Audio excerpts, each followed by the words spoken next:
आज हम जिस जमीन पर खड़े हैं, इसके नीचे कई राज दफन हैं।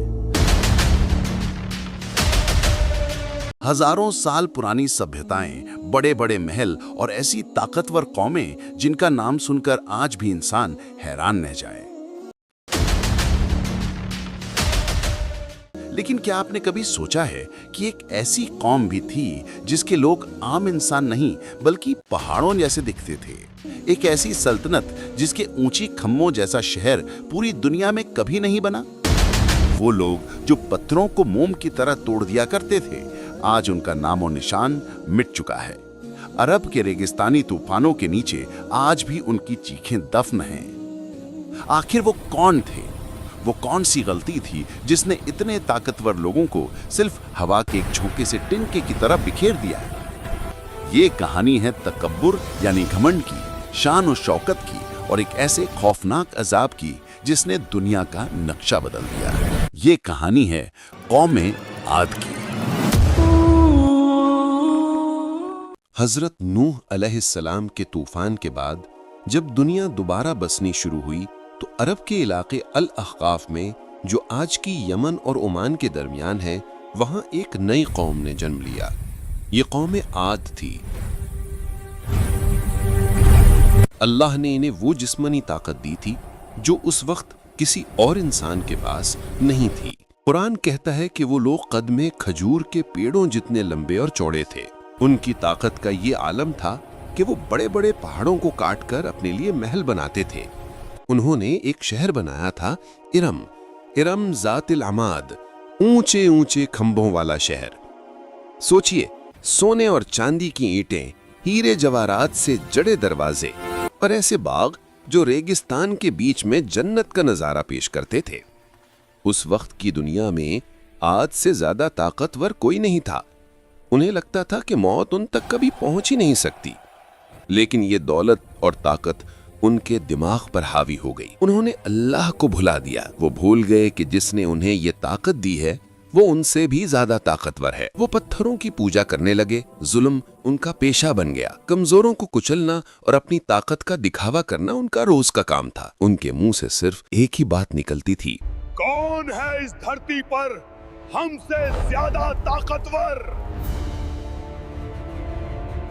उन्हें नहीं पता था कि उनका यही सवाल उनकी तबाही की शुरुआत बनने वाला है। अंधेरे में रोशनी बनकर अल्लाह ने उन्हीं के बीच से एक शख्स को चुना, हजरत हूद अलैहिस्सलाम।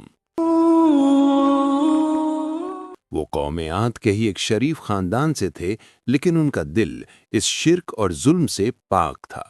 हजरत हूद ने अपनी कौम को समझाना शुरू किया। उनकी आवाज में नरमी थी, लेकिन उनके पैगाम में चेतावनी थी। उन्होंने कहा, ऐ मेरी कौम, सिर्फ एक अल्लाह की इबादत करो, उसके सिवा तुम्हारा कोई मालिक नहीं। क्या तुम डरते नहीं? लेकिन कौमे आद का जवाब क्या था? हंसी, मजाक और घमंड।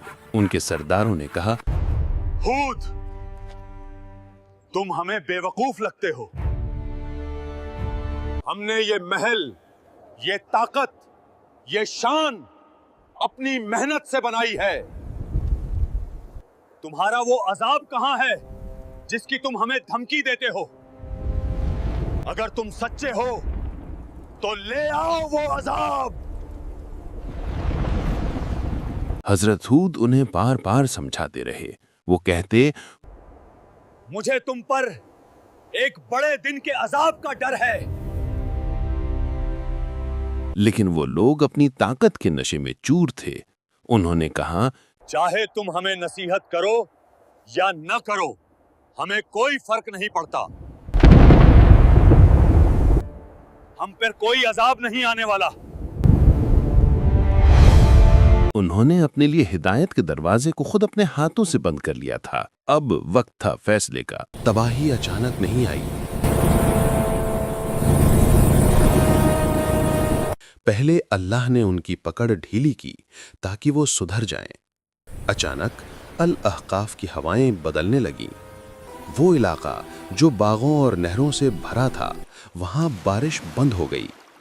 1 साल गुजरा, 2 साल गुजरे, फिर 3 साल। आसमान से पानी की एक बूंद नहीं गिरी। कुएं सूख गए, हरे भरे बाग पीले पड़ने लगे।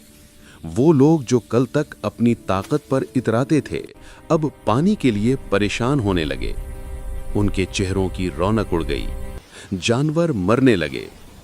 हजरत हूद अलैहिस्सलाम ने इस मुश्किल वक्त में भी उन्हें एक आखिरी मौका दिया।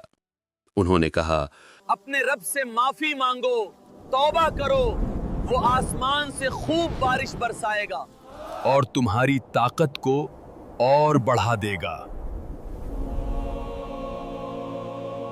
लेकिन उनका दिल पत्थर से भी ज्यादा सख्त हो चुका था। बजाय माफी मांगने के वो और ज्यादा ढीठ हो गए। वो अपने पत्थर के बुतों के पास गए और बारिश की दुआ मांगने लगे। उन्हें लगा कि उनके खुदा उन्हें बचा लेंगे। उन्हें एहसास ही नहीं था कि वो बारिश का इंतजार नहीं कर रहे थे, वो अपनी मौत का इंतजार कर रहे थे। फिर एक दिन आसमान के किनारे पर एक बड़ा घना और काला बादल नजर आया। पूरी कौम आद खुशी से झूम उठी। लोग अपने घरों से बाहर निकल आए, नाचने लगे, गाने लगे। उन्होंने कहा, देखो, वो बादल आ रहा है जो हम पर बारिश बरसाएगा।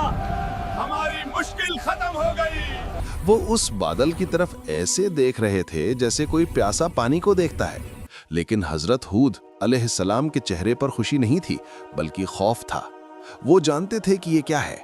जब वो लोग जश्न मना रहे थे, तभी हजरत हूद अलैहिस्सलाम ने उनसे कहा, ये वो नहीं है जिसकी तुम जल्दी मचा रहे थे। ये वो आंधी है जिसमें दर्दनाक अजाब है। लेकिन किसी ने उनकी बात नहीं सुनी। वो बादल करीब आता गया, और करीब और करीब। हवा थम गई, एक अजीब सी खामोशी छा गई। परिंदों ने उड़ना बंद कर दिया और फिर उस बादल ने अपना असली रूप दिखाया। वो बारिश का बादल नहीं था, वो हवा का एक ऐसा तूफान था जो अपने साथ मौत लेकर आया था। शुरुआत हुई एक सर्द और तेज हवा से। ये हवा ऐसी नहीं थी जो ठंडक दे, ये सरसर थी। एक ऐसी तेज आवाज वाली हवा जो हड्डियों तक को ठिठुरा दे। लोगों ने अपने महलों के दरवाजे बंद करने चाहे, लेकिन हवा की रफ्तार इतनी तेज थी कि बड़े बड़े दरवाजे उखड़ कर दूर जा गिरे। रेत के जर्रे गोलियों की तरह उनके जिस्मों से टकराने लगे। जो लोग अपनी ताकत पर घमंड करते थे, वो हवा उन्हें जमीन से ऐसे उठा लेती थी जैसे वो सूखे हुए तिनके हों, और फिर उन्हें पटककर उनके सर कुचल देती थी। दिन खत्म हुआ, रात आई, लेकिन तूफान नहीं रुका। कुरान कहता है कि यह हवा लगातार 7 रातें और 8 दिन चलती रही। सोचिए वो मंजर, 7 रातों तक सिर्फ हवा की सरसर और लोगों की चीखें। वो महल जिन पर उन्हें नाज था, वो उन्हीं के ऊपर कब्र बन गए। वो बड़े बड़े खंबे उनके ऊपर गिरने लगे। लोग भागने की कोशिश करते, पहाड़ों की गुफाओं में छुपते, लेकिन हवा वहां भी पहुंच जाती और उन्हें खींचकर बाहर फेंक देती। हजरत हूद अलैहिस्सलाम और उनके साथ ईमान लाने वाले चंद लोग एक महफूज जगह पर थे। अल्लाह की रहमत ने उन्हें उस तूफान के बीच में भी बचा लिया था, जबकि उनके आसपास पूरी कौम तबाह हो रही थी। 8 दिन बाद जब हवा रुकी तो वहां सिर्फ खामोशी थी। जब सूरज निकला तो इरम का वो शानदार शहर एक शमशान बन चुका था। वहां कोई इंसान जिंदा नहीं बचा था। कुरान उनकी हालत को बयान करते हुए कहता है कि वो जमीन पर ऐसे गिरे हुए थे जैसे खजूर के खोखले तने। आज सदियां गुजर चुकी हैं। कौम आद के वो महल, वो बाग, वो खजाने सब रेत के समंदर में कहीं दफन हो गए हैं। साइंस आज उभर नाम के खोए हुए शहर को ढूंढने की कोशिश कर रही है, लेकिन उनका वजूद मिट चुका है। इस कहानी से हमें क्या सीखने को मिलता है? यही कि इंसान चाहे कितना भी ताकतवर हो जाए, चाहे कितनी भी टेक्नोलॉजी या दौलत जमा कर ले, अगर उसके अंदर तकब्बुर आ जाए, अगर वो अपने पैदा करने वाले को भूल जाए, तो उसका अंजाम वही होता है जो आद का हुआ। अल्लाह की पकड़ ढीली हो सकती है, लेकिन वो कभी कमजोर नहीं होती। शायद आज भी वो हवाएं उस वीराने में चलती हैं और उन रेत के टीलों के नीचे से गुजरने वालों को याद दिलाती हैं कि बड़ा सिर्फ अल्लाह है।